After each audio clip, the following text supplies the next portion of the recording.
White mutton kurma parotta night டின்னருக்கு சாப்பிட்ணுன்னு நினச்சிருந்தீங்களா?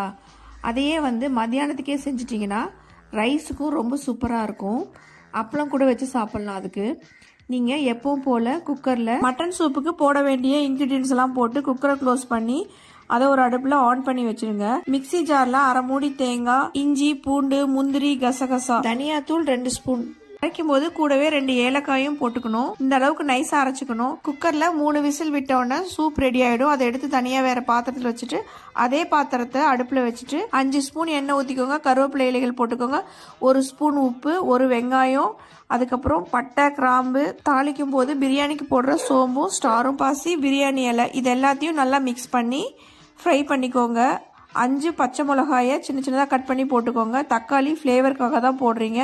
அதை ஸ்மாஷ் பண்ண வேண்டாம், லைட்டாக ஃப்ரை பண்ணால் போதும். அதுக்கப்புறம் நம்ம எடுத்து வச்சுருந்த கறியெல்லாம் எடுத்து அதில் போட்டுட்டு கொஞ்சமாக மேலாக இருக்கிற சூப்பு மட்டும் ஊற்றுங்க. சூப்பில் இருக்க வெங்காயம், தக்காளி, அந்த இன்க்ரீடியன்ஸ் எல்லாம் எதுவும் போட வேணாம்.